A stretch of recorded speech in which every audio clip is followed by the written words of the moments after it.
pessoal, meu nome é Diogo Moreira Garzedim dos Santos, sou instrutor do CET do Hospital Geral Roberto Santos e antes de dar início à nossa aula Anestesia para Neurocirurgia, gostaria de apresentar nossa instituição. O Hospital Geral Roberto Santos é um hospital de referência para a realização de procedimentos neurocirúrgicos. Realiza mais de 90% da demanda do estado da Bahia. Além de apresentar residência para anestesia, ele também apresenta residência para neurocirurgia. Neste vídeo, vamos abordar o ponto 43 do programa teórico da SBA, Anestesia para Neurocirurgia, que será dividido em 10 tópicos. Para iniciar, vamos falar sobre anestesia para neurocirurgia. Como em qualquer procedimento cirúrgico, o anestesista necessita ter o conhecimento da fisiologia, anatomia, fisiopatologia, saber a repercussão dos seus fármacos, tanto no sistema nervoso central quanto nos outros sistemas, além de saber o que monitorizar. Na neurocirurgia, é necessário manter uma pressão de perfusão adequada, uma redução da pressão intracraniana, para desta forma promover um fluxo sanguíneo adequado, evitar perda de massa cerebral e manter um relaxamento adequado para o trabalho do neurocirurgião. Em relação à fisiologia cerebral, o cérebro necessita de um gradiente pressórico para gerar a pressão de perfusão cerebral, de uma diferença entre a pressão arterial média e a pressão intracraniana. 100 gramas de cérebro consome em média 3,5 ml de oxigênio por minuto. E, em um paciente adulto, apesar de pesar pouco mais de 1 kg, o cérebro necessita de 15% do débito cardíaco para gerar um fluxo sanguíneo cerebral médio de 50 ml por 100 gramas por minuto. Esse fluxo sanguíneo ele é proporcional à taxa metabólica cerebral. O que isso quer dizer? Um cérebro em atividade vai ter um fluxo sanguíneo maior do que um cérebro em repouso. Vale lembrar também que esse fluxo ele não é homogêneo. O córtex cerebral, ele consome, logo, ele apresenta um maior fluxo sanguíneo cerebral do que a substância branca, que é apenas uma substância de transmissão do impulso nervoso. Ademais da taxa metabólica cerebral, existem outros fatores físico-químicos que alteram também o fluxo sanguíneo cerebral, como a temperatura, a pressão parcial de oxigênio, dióxido de carbono, fármacos e a resposta ao trauma e à isquemia. Um conceito bastante importante para a realização da neurocirurgia é o conceito de autorregulação, em que o fluxo sanguíneo ele é constante em um intervalo pressórico da pressão arterial média, em torno da mínima de 50 a 65 até 150. Nisso, pacientes que não apresentam hipertensão ou hipertensão controlada. O paciente hipertenso ele pode ter essa curva desviada para a direita. E vale lembrar também que existem muitos pacientes na neurocirurgia que eles vão perder essa autorregulação. Logo, o fluxo sanguíneo cerebral ele será proporcional ao valor da pressão arterial média. A pressão intracraniana é a pressão do conteúdo intracraniano, que didaticamente é dividida em líquor, líquido, cérebro e sangue, contra a calota craniana. Um aumento em qualquer um destes compartimentos vai levar a um aumento da pressão intracraniana. Esta, para tentar manter uma pressão de perfusão cerebral, vai contar com algum mecanismo de compensação, seja na translocação de líquor para o espaço medular, seja na drenagem do sangue venoso. Porém, caso haja ainda um aumento do volume cerebral, essa compensação ela vai ser exaurida, o que pode provocar isquemia e herniação cerebral. Vale lembrar que nos casos agudos, ao contrário dos crônicos, existe um menor tempo para esta compensação. O anestesiologista ele necessita saber manejar cada um desses compartimentos intracranianos. Com relação ao líquor, a gente sabe que tem alguns fármacos, como a cetazolamida, nossos halogenados, que eles alteram tanto a produção e então a drenagem do líquor né? Porém, esses fármacos eles não apresentam manejo imediato, logo não pode ser utilizado no manejo cirúrgico. O que é utilizado é a drenagem. Hoje, cada vez mais, quem faz essa drenagem é o neurocirurgião. Ele acaba drenando quando o cérebro está bojado, assim, ele sabe que existe um conteúdo intracraniano elevado pelo conteúdo do líquor, ele mesmo acaba drenando. O que se fazia mais antigamente era uma punção lombar para drenar esse líquor. Quando se realiza uma punção lombar, deve-se tomar cuidado, pois deve ser realizado aos poucos, com cautela, pelo fato de, se for drenado uma grande quantidade, pode provocar uma atração e uma herniação cerebral. Com relação ao líquor, nós temos o componente intracelular e extracelular que nós podemos manejar também. Nós podemos utilizar o diurético, a furosemida, que pelo fato de promover a perda de água pelo organismo, drena o conteúdo de líquido cerebral. Podemos utilizar o corticosteroides, esses devem ser utilizados em 48 horas para fazer o seu efeito. Ele vai atuar através da redução do edema citotóxico. Logo, o corticoide ele não tem tanto efeito no paciente que chega agudo para a gente. E com relação a outros componentes que podemos utilizar os agentes osmóticos. O manitol ele deve ser utilizado com cautela. O ideal é que se utilize 0,5 a 1,5 gramas por quilo e lento, em 10 a 15 minutos. Por que lento? Caso exista uma quebra da barreira hematoencefálica, se a gente realizar o manitol, o conteúdo soluto dessa substância pode ir para o cérebro e nisso vai causar o efeito adverso, vai provocar um edema cerebral. Podemos utilizar também o NaCl a 3%. Aqui está a composição como ele é realizado, em que apresenta 513 mEq em 1 litro. E o que nós devemos ter cuidado?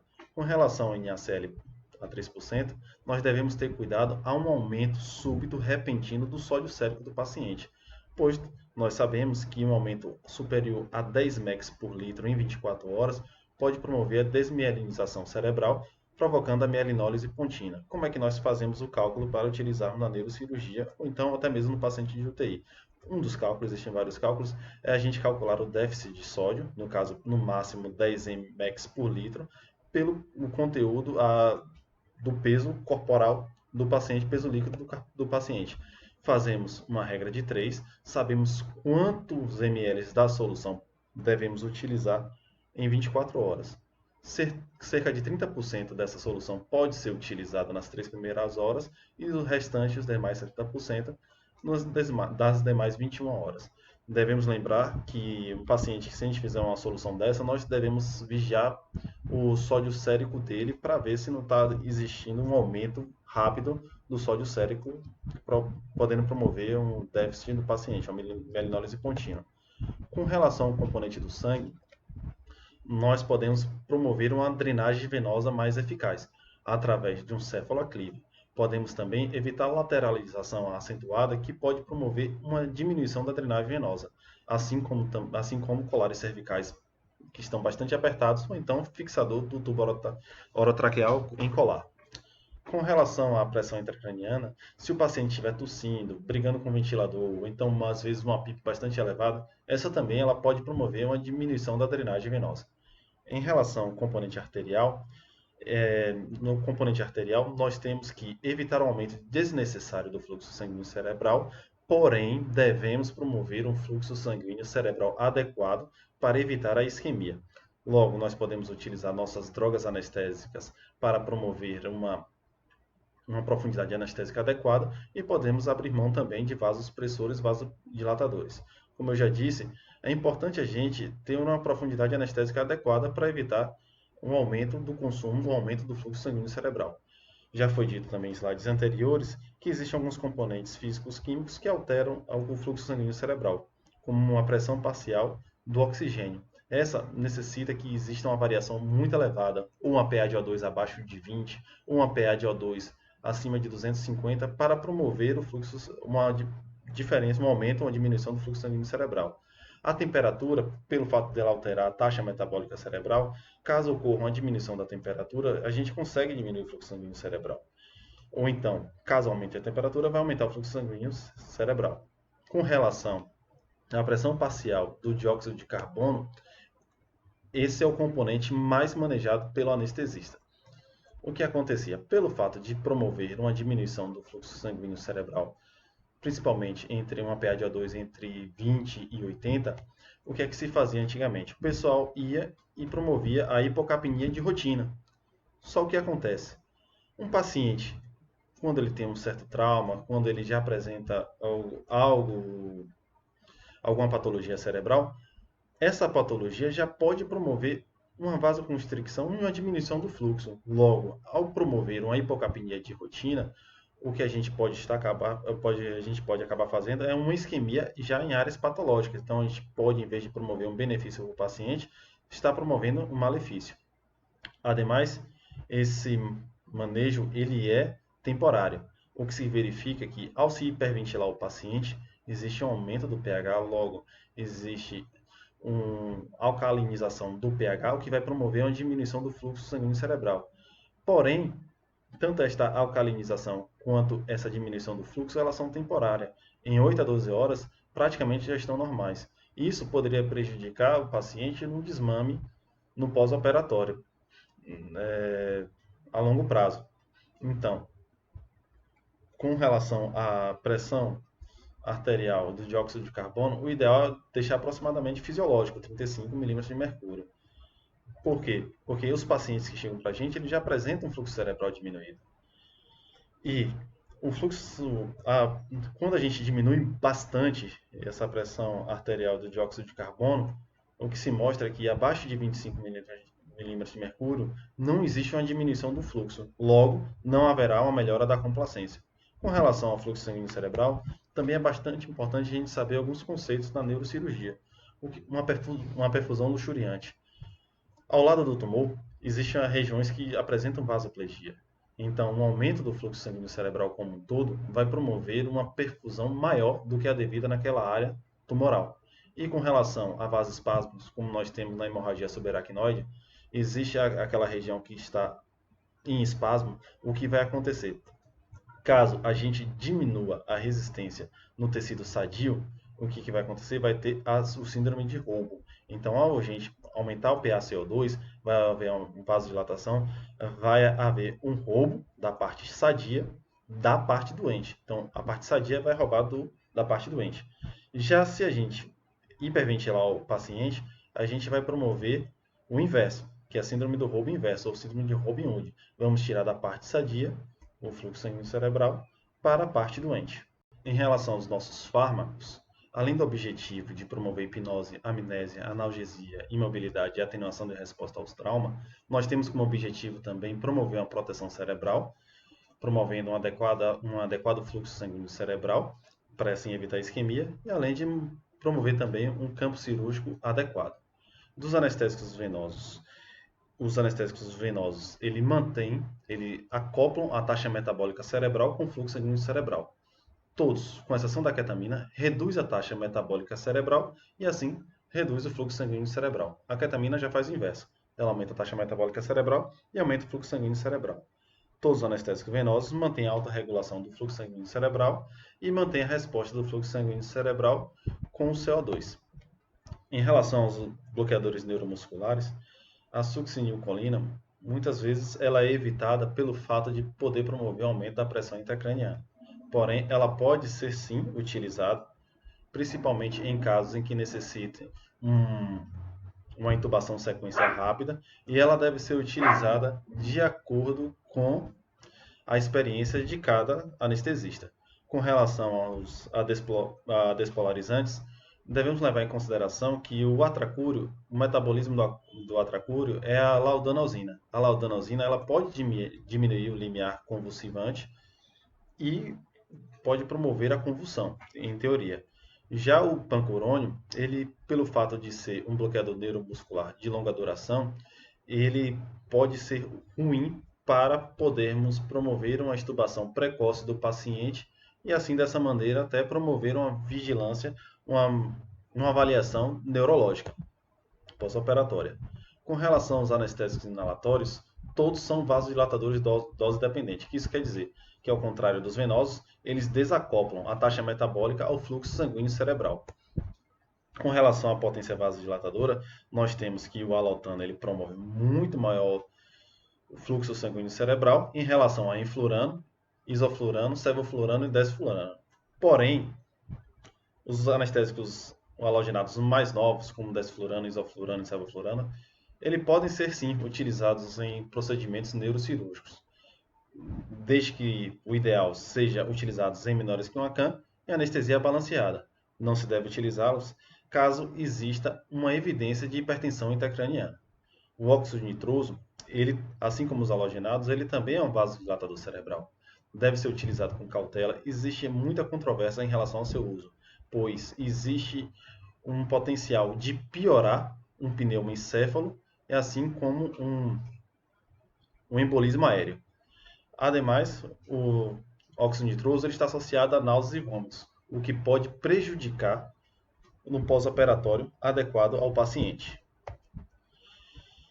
Com relação aos anestésicos inalatórios, o que se verifica é que, à medida que nós elevamos a concentração alveolar mínima, existe um maior fluxo sanguíneo cerebral proporcional à diminuição tanto da pressão arterial média quanto da taxa do metabolismo cerebral.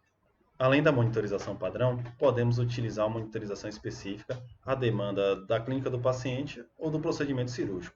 Podemos utilizar também monitorização adequada à vigilância do sistema nervoso central. Como nós temos aqui o eletroencefalograma. O eletroencefalograma, ele monitoriza a atividade elétrica cortical. Não é muito utilizado no nosso dia a dia por competir com o campo cirúrgico. Derivado do eletroencefalograma, nós temos o índice bispectral. Ele apresenta 3 eletrodos do eletroencefalograma e um eletrodo de eletromiografia. Através dos dados obtidos por esse eletrodo, ele é calculado através de derivada de Fourier, que nos vai dar um valor entre 0 a 100. Esse valor entre 0 a 100 nos vai indicar o grau de hipnose, sendo essa satisfatória entre 40 e 60. Ademais do valor do BIS, nós temos a taxa de supressão de surtos, que essa taxa significa que em um determinado intervalo de tempo existe uma baixa atividade elétrica menor do que 5 microvolts naquela região avaliada. Isso indica que ou nossa anestesia está sendo profunda ou então existe um dano cerebral. Nós devemos evitar qualquer valor diferente de zero da taxa de supressão de surtos, senão estaremos fazendo um dano ao cérebro. Além do BIS, podemos utilizar o Doppler transcraniano, que vai medir um fluxo sanguíneo, principalmente na artéria cerebral média, em que pode avaliar se está existindo uma certa resistência, um aumento da resistência vascular cerebral, provocando isquemia. Podemos utilizar oximetria cerebral transcraniana, que assim como o oxímetro de pulso, ele utiliza luz infravermelha e ela é acoplada no scalp, e com isso nos vai dar valores da absorção dessa emissão de luz, que o normal é entre 70 e 75, porém é uma monitorização mais regional. Já a oximetria de bulbo jugular, ela pega uma região mais abrangente do cérebro, um hemisfério. Nós precisamos cateterizar a veia jugular. Com isso, nós vamos ter valores de oximetria do bulbo da jugular, e esse valor, o normal dele, se encontra entre 60 e 75. Se tiver elevado, como por exemplo acima de 90%, nós teremos uma hiperemia cerebral relativa ou absoluta. Relativa, que significa que nós podemos estar promovendo um fluxo sanguíneo cerebral elevado, e absoluta pode significar que na verdade está tendo pouca extração de oxigênio, que é resultante do coma ou então da morte celular. Já se ela for baixa, significa ou que a extração está elevada, como no caso de convulsão e febre, ou então ela pode estar isquêmica, má perfundida. A maioria dos procedimentos neurocirúrgicos serão a incisão de tumoração, drenagem de hematoma, tanto extradural ou subdural, cirurgias vasculares, clipagem de aneurisma, ressecção de malformação ou derivações ventriculares. Cada uma dessa intervenção necessita apresentar uma avaliação pré-anestésica bem feita, revisar todos os sistemas, além do sistema nervoso central, analisando as comorbidades e os fármacos, pois esses pacientes podem ter utilizando anticonvulsivante, corticosteroide decorrente da lesão neuronal, assim como também pode estar anticoagulado por outra lesão. Exame físico necessita de uma avaliação com registro em prontuário minuciosa, avaliando o risco do aumento da pressão intracraniana com alteração de nível de consciência e assim como déficits focais prévios. Necessita também a avaliação de laboratorial e exames de imagem. A pré-medicação ela deve ser bastante criteriosa, pois um paciente que apresente uma tumoração e apresente uma diminuição no seu drive respiratório, ele pode ter um aumento da sua pressão intracraniana decorrente dessa hipoventilação. Já um paciente com hemorragia subaracnoide, ele pode se beneficiar da pré-medicação pelo fato de chegar no centro cirúrgico menos ansioso e com a diminuição do nível tensional. Durante a avaliação pré-anestésica, devemos utilizar algumas escalas para avaliação. Aqui nós temos a escala de Glasgow e escala para avaliação de hemorragia subaracnoide, que vai ser bastante importante para a gente entender o grau daquela lesão e o prognóstico do paciente. Os exames de imagem, nós temos aqui um meningioma que promove um edema da substância branca ao seu redor e esse edema está promovendo um desvio de linha média e a gente está vendo uma hérnia subfalcina. Logo, esse paciente aqui apresenta um grande aumento da pressão intracraniana. Então, a avaliação da imagem ela é um aliado ao anestesista. Antes de começar qualquer procedimento cirúrgico, nós temos que ter diálogo. Diálogo com a equipe de enfermagem, diálogo com a equipe técnica e principalmente a diálogo com o neurocirurgião. Nós devemos conversar com ele com relação ao posicionamento do paciente, nós devemos da patologia que está cometendo o paciente. Então, diálogo sempre bastante necessário. A indução anestésica do paciente neurocirúrgico é bastante desafiadora. Afinal, nós temos pouco tempo para realizar diversos procedimentos. O manejo de via aérea deve ser em manejo com um plano anestésico profundo, para evitar que o paciente tussa ou reaja, aumentando assim a pressão arterial média e a pressão intracraniana. Logo depois, nós devemos avaliar a necessidade tanto de reposição volêmica quanto o uso de vasopressores. Fixar bem os tubos para que o paciente não seja estubado durante o procedimento. Dessa forma, tenhamos uma dificuldade de acesso ao tubo, competindo com a equipe cirúrgica. Devemos proteger os olhos, elevar a doça, assim proporcionar um melhor retorno venoso e uma diminuição da pressão intracraniana, proteger nervos periféricos, utilizando coxins, evitar extensão e flexão articulares, e devemos nos atentar no início do procedimento à inserção de pinos e o Mayfield, pois durante essa inserção o paciente pode apresentar uma reação, um aumento da pressão intracraniana, um aumento da pressão arterial decorrente da dor. Então, nós devemos adequar a profundidade anestésica durante essa inserção. Na manutenção, essa pode ser tanto venosa-alvo controlada, ou então inalatória, caso o paciente não apresente um aumento exagerado da pressão intracraniana. Deve-se manter uma normocapnia do paciente e, durante o procedimento, manter a pressão de perfusão cerebral. Essa tanto através de fluidos, devemos atentar aqui para utilizar fluidos isoosmolar, não hipoosmolar, para evitar a promoção do edema, e com relação ao coloide é bastante controverso. Caso no paciente seja necessário, devemos manter a pressão de perfusão através do uso de vasopressores. Ao término do paciente, analisando se ele apresenta uma estabilidade hemodinâmica satisfatória, uma estabilidade ventilatória e também decorrente da história clínica prévia dele, podemos e devemos, caso tudo esteja ocorrendo bem, extubar esse paciente em sala. Essa extubação ela necessita ser suave, essa emergência deve ser suave, para que o paciente não aumente sua pressão e com isso promova um sangramento no parênquima cerebral. Caso exista um aumento da pressão cerebral, nós devemos utilizar a mão de beta-bloqueadores, dexmedetomidina, algumas drogas que possam promover a diminuição dessa pressão arterial. Logo, com um paciente estubado em sala, é necessário fazer uma avaliação neurológica após esse momento de estubação. Em relação à cirurgia de aneurisma, caso esse tenha sido roto, a intervenção deve ser rápida. Por quê? Porque alguns estudos demonstraram que a intervenção rápida diminui o tempo de internação hospitalar, diminuindo o custo hospitalar, e se houver um ressangramento desse paciente, esse ressangramento vai elevar bastante a pressão intracraniana, sendo incompatível com a vida, logo potencialmente fatal. Vale lembrar também que no aneurisma existe um período de incidência maior do vasoespasmo que ocorre entre o quarto e o 10º dia dos sintomas. Algumas instituições postergam para depois do 14º dia, depois que passam o período de vasoespasmo, para abordar esse paciente. Durante este período, pode ser utilizado na hemodinâmica substâncias vasodilatadoras locais.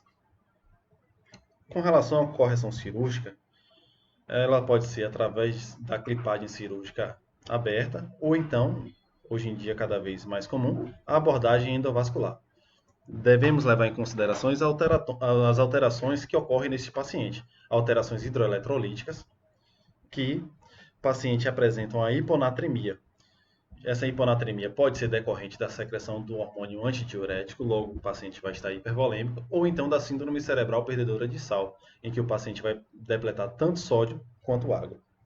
Deve lembrar que esse paciente ele pode apresentar uma disfunção miocárdica, então ele pode apresentar com a insuficiência cardíaca, alteração de enzimas, marcadores de necrose do miocárdio, ou então alterações do eletrocardiografia decorrente dessa disfunção miocárdica.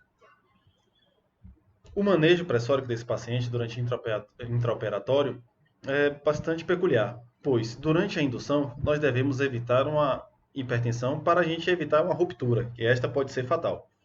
Já durante o procedimento no intraoperatório, durante a clipagem do aneurisma, nós devemos promover um aumento pressórico para que haja uma perfusão da área através de colaterais. E quando a clipagem intermitente ela for liberada, o clipe for liberado, nós devemos reduzir a pressão para evitar sangramento. Algumas instituições trabalham com a hemodiluição com hematócrito em torno de 30, para dessa forma diminuir a viscosidade sanguínea.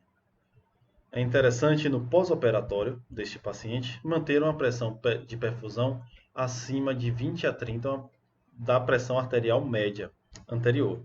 Porque qual é esse objetivo? Esse paciente ele tem uma tendência a fazer vasoespasmo. Então, o ideal é a gente aumentar a perfusão através do aumento da pressão arterial média.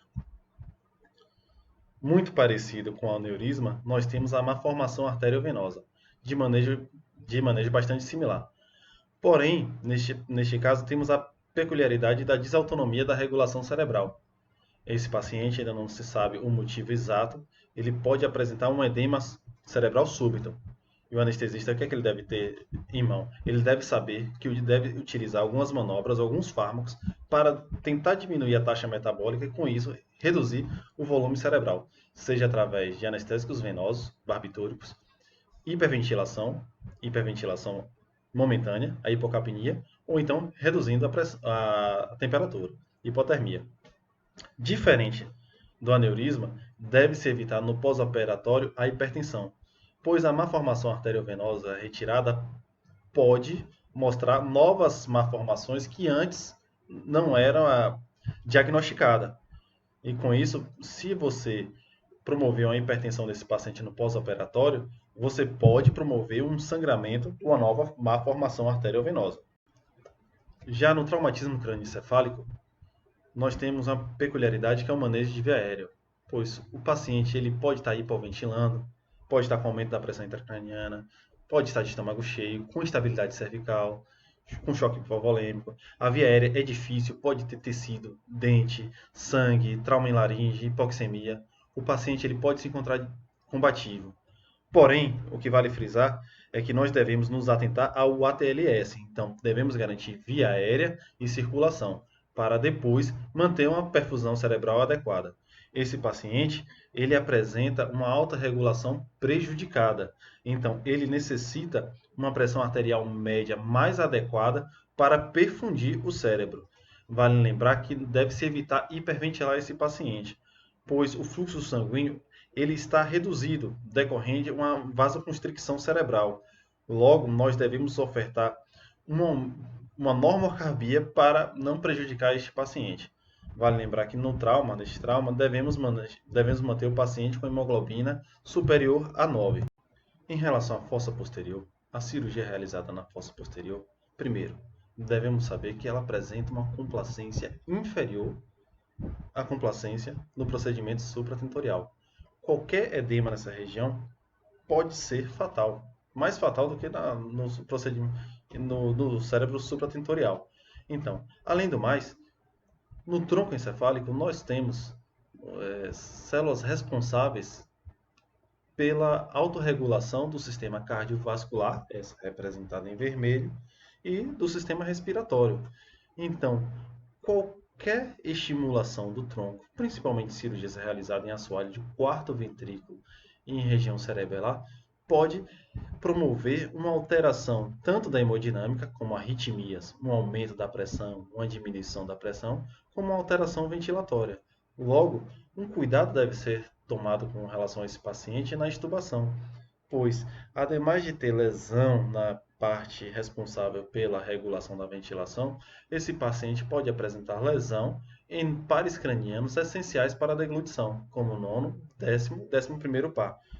Também esse paciente ele pode apresentar um edema de acordo com a flexão. Esse edema ele pode provocar um edema na faringe, dificultando a extubação desse paciente. Na cirurgia da fossa posterior, algumas posições podem ser pedidas pela equipe cirúrgica para melhor exposição e, dessa maneira, uma menor necessidade de manipulação de área sadia. Nós temos a posição decúbito ventral, decúbito lateral e temos a posição em cadeira de praia. Em qualquer uma dessas posições, devemos nos atentar à, à flexão, à necessidade de avaliação de exames de imagem, pois, a exemplo do posicionamento da cadeira de praia, existe a necessidade de flexão cefálica. Se o paciente apresentar alguma degeneração cervical, essa posição talvez nós tenhamos que conversar com a equipe cirúrgica pela necessidade de posicionar o paciente de forma diferente, de dessa maneira evitar uma degeneração cervical. Além do mais, essa flexão ela deve ter uma distância entre o mento e o externo entre 2 e 3 dedos, para que desta maneira a gente possa promover um melhor retorno venoso e desta forma evitar com que haja edema tanto de faringe quanto cerebral. Devemos planejar bem os acessos vasculares, pois vai ser difícil pegar um novo acesso do paciente depois que o procedimento tiver iniciado e em relação ao tubo traqueal, o ideal é utilizar o aramado. Devemos proteger os pontos de pressão, certo? E como eu disse, a correção ela é mandatória antes do procedimento cirúrgico. Vale salientar que a fixação cefálica ela deve ocorrer na parte superior da mesa, para que, caso haja necessidade de colocar o paciente em posição horizontal, não haja uma lesão da raquimedular irreversível. Em relação à posição sentada, vale lembrar que o probe da PAM ele deve ficar a nível do pavilhão auricular externo para que haja uma pressão de perfusão cerebral adequada. Então, todo paciente que for ser submetido à posição de cadeira de praia, o ideal é que ele realize uma ecocardiografia, pois se o paciente apresentar uma comunicação das câmaras direita com a esquerda, como por exemplo um forame oval patente que ele é presente em 20% da população, essa deve ser contraindicada.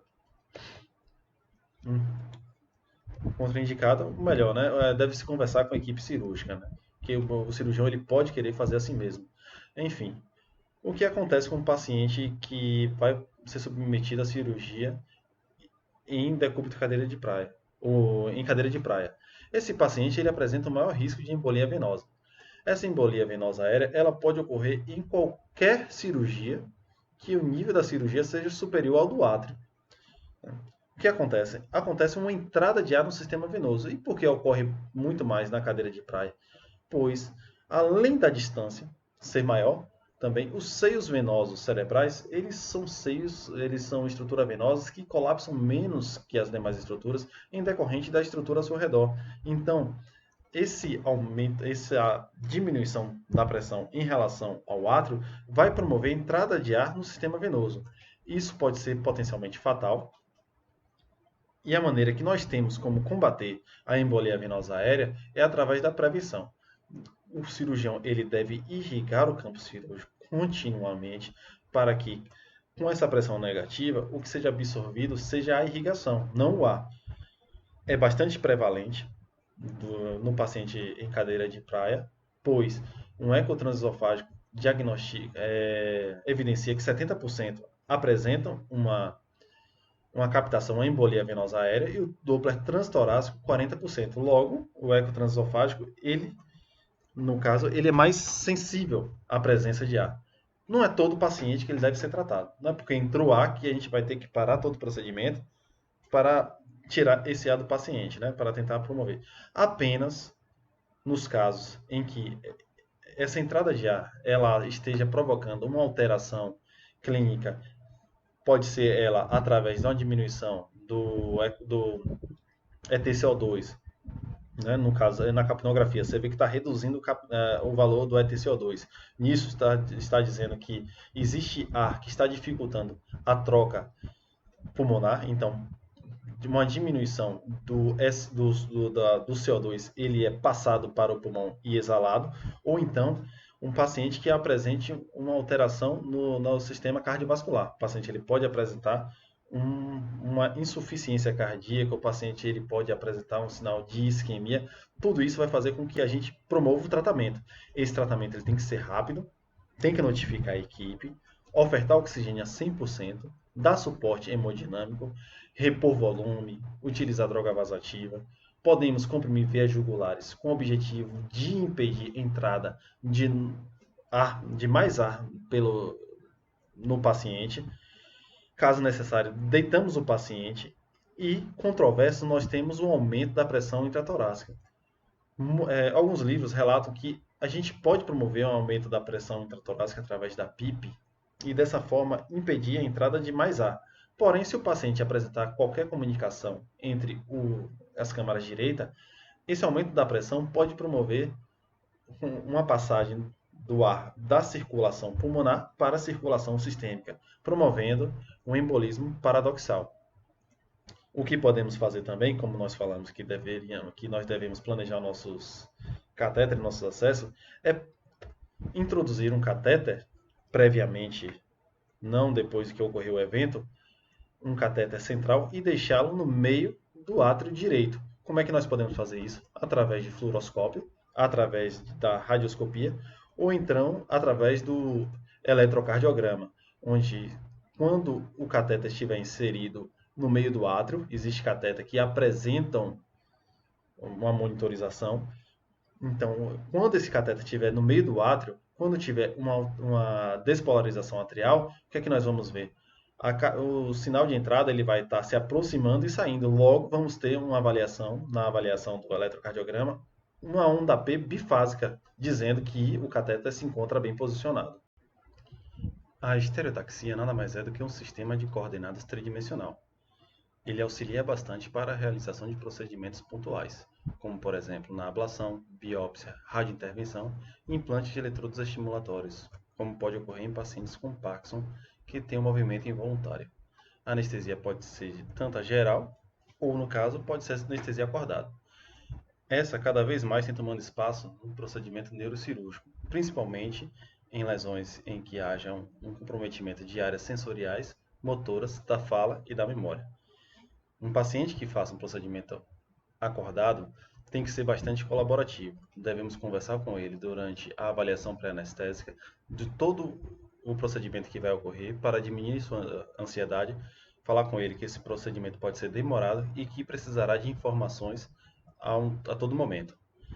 Com relação ao paciente acordado, tem que se avaliar também a via aérea. O paciente ele não pode ser via aérea difícil, pois o acesso ao anestesiologista é restrito e, além do mais, esse paciente ele não pode apresentar uma ventilação prejudicada, como, por exemplo, pacientes obesos, superobesos. Essa técnica do paciente acordado, ela pode ser realizada com uma boa analgesia. Nós devemos fazer um bloqueio, devemos fazer o bloqueio do supratroclear, supraorbicular, do zigomático temporal, auricular temporal, do auricular maior, occipital maior e occipital menor. Além da boa anestesia local, cada vez mais nós temos um perfil farmacodinâmico, melhor. Nós temos drogas como Propofol e Remifentanil, em que seu alvo ele pode ser aprofundado, a anestesia pode ser aprofundada ou superficializada. E agora nós temos a dexmedetomidina, que mantém o paciente relaxado com uma ventilação adequada.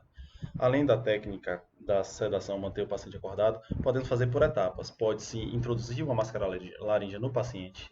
Quando for ser avaliado, a anestesia ela é superficializada, é retirada a máscara laríngea, ou então pode ser até utilizado com um tubo orotraqueal. A técnica varia conforme a experiência de cada equipe e conforme o caso clínico. Na hemodinâmica, o espaço é curto e restrito. Nós disputamos espaços com equipamentos tanto da anestesia quanto com os equipamentos da hemodinâmica. O acesso ao paciente é limitado. E, além do mais, devemos nos proteger contra a radiografia com equipamentos de proteção radiológica, que acaba limitando a nossa habilidade. No procedimento, devemos ter cuidado com a monitorização, pois os cabos podem se encontrar entre a ampola e a maca. O acesso vascular e o acesso da via aérea devem apresentar uma extensão satisfatória. O diálogo entre equipes, como eu sempre disse, é muito importante, pois muitas vezes o hemodinamicista, o neurohemodinamicista, necessita de uma imobilidade para a obtenção de melhores imagens e sucesso do tratamento. E são pacientes que eles vão estar anticoagulados, que podem apresentar como complicações o sangramento. Logo, muitas vezes a gente vai ter que reverter esse sangramento com protamina. E a recuperação pós-procedimento tem que ser rápida. Nós temos que utilizar fármacos com farmacodinâmicas favoráveis a um despertar precoce, para uma melhor avaliação neurológica pós-procedimento. Na cirurgia da hipófise, devemos levar em consideração o tipo do tumor. Os mais incidentes são macroadenomas não funcionantes e os microadenomas produtores de prolactina. Na avaliação pré-anestésica, devemos avaliar se há um acometimento do quiasma óptico, um acometimento visual, e qual tipo é o tumor, se ele é funcionante ou não funcionante, e qual tipo que ele está alterando. Logo, precisamos de uma avaliação do endocrinologista para avaliar se o paciente apresenta alguma síndrome de hipertireoidismo, hipotireoidismo, síndrome de Cushing, Addison, gigantismo, toda essa para o menor manejo anestésico. A monitorização pode ser necessária a utilização de uma pressão arterial invasiva, pois, apesar do sítio cirúrgico ser pequeno, transesfenoidal via nasal, ele tem proximidade com grandes vasos. Em relação à vigilância, devemos avaliar que essa patologia ela pode causar um distúrbio hidroeletrolítico. Além do mais, o tumor pode acometer a área do hipotálamo, alterando o distúrbio de temperatura. Durante a extubação, evitar manobras de valsalva e aumento da pressão intracraniana, porque esse aumento da pressão pode promover uma ruptura da meninge, provocando uma fístula licórica. Com relação ao distúrbio hidroeletrolítico, na cirurgia da hipófise, depois de 6 horas pode ocorrer tanto uma resistência à aldosterona, que é o diabetes insípidos, assim como uma secreção inapropriada do hormônio antidiurético, em que o tratamento é completamente oposto, sendo que na diabetes insípidos necessita a reposição tanto volêmica quanto de DDAVP, um análogo da aldosterona, e na secreção inapropriada o tratamento é mais baseado na restrição hídrica até sua resolução. Nos procedimentos neurofuncionais, existe uma monitorização da atividade elétrica cerebral, tanto do sistema nervoso central quanto do periférico. Podemos utilizar uma eletroencefalografia ou potenciais evocados, os motores somados sensitivos. Tudo com o intuito de delimitar a área de ressecção tumoral, mapear e tratar foco epiléptico ou então avaliação da função medular. Devemos ter em mente que o neurofisiologista ele não está lá para atrapalhar a nossa anestesia. Ele está lá para que haja um melhor sucesso no tratamento do paciente. Logo, devemos saber que hipotermia, instabilidade hemodinâmica, hipóxia, hipoglicemia e distúrbio hidroeletrolítico pode prejudicar este ganho. E nossos fármacos ele deve ser utilizado para que não haja nenhuma redução nem na amplitude nem na latência, para que não haja uma dificuldade de interpretação dos dados levantados. Enfim, pessoal, neste último tópico, para deixar bem claro, o que nós devemos ter como conceito em neurocirurgia é que, primeiro, não podemos causar dano, não podemos causar injúria cerebral. Segundo, nós devemos barrar a propagação da injúria. E por último, se houve injúria, tentar reverter, pois existe uma área chamada de penumbra perilesional. Nessa área, se houver uma despolarização que não seja uma despolarização fisiológica, pode haver um aumento de substratos como a glicina, como o glutamato, que vai promover um influxo de cálcio intracelular que pode promover a sua apoptose e lesão irreversível. Como medidas de proteção cerebral, medidas protetoras, devemos manter uma pressão de perfusão adequada, com fluxo sanguíneo cerebral adequado. Melhorar o fluxo sanguíneo cerebral nas áreas isquêmicas. Devemos evitar hiperglicemia, porém não devemos buscar um controle muito rigoroso. Nesse estudo, no NICE Sugar, se evidenciou que um controle rigoroso promove maiores números de mortes no paciente e maiores números de hipoglicemia. Devemos manter uma normorcapnia, pois a hiperventilação promove isquemia, já que muitas vezes desse cérebro eles apresentam vasoconstricto. Com relação à hipotermia, existe várias classificações em relação à temperatura. A hipotermia, hoje, a tendência é manter o paciente normotérmico ou então com hipotermia leve. Porque, apesar de alguns estudos dizerem que a hipotermia era protetora, principalmente dos estudos de paradas cardiorrespiratórias, em que mostrava que a hipotermia poderia salvar o cérebro, o que se evidenciou em demais estudos é que não houve neuroproteção ao se realizar a hipotermia. Enfim, para finalizar essa aula, devemos dizer que os anestésicos, eles, apesar de promoverem uma possível neuroproteção, ao diminuir a taxa metabólica cerebral, Esses estudos eles foram comprovados em animais e não apresentou uma comprovação em seres humanos. Logo, eles apresentam diversos fatores que podem ser benéficos. Eles podem inibir aquela despolarização que promoveria a apoptose e a morte reversível, poderia ter uma ação antioxidante, principalmente Propofol, uma inibição do receptor NMDA e a sua ativação do glutamato e redistribuir o fluxo cerebral. Enfim, quero agradecer a todos, quero agradecer a Saeb pela essa oportunidade de dar essa aula e aqui está meu contato. Muito obrigado.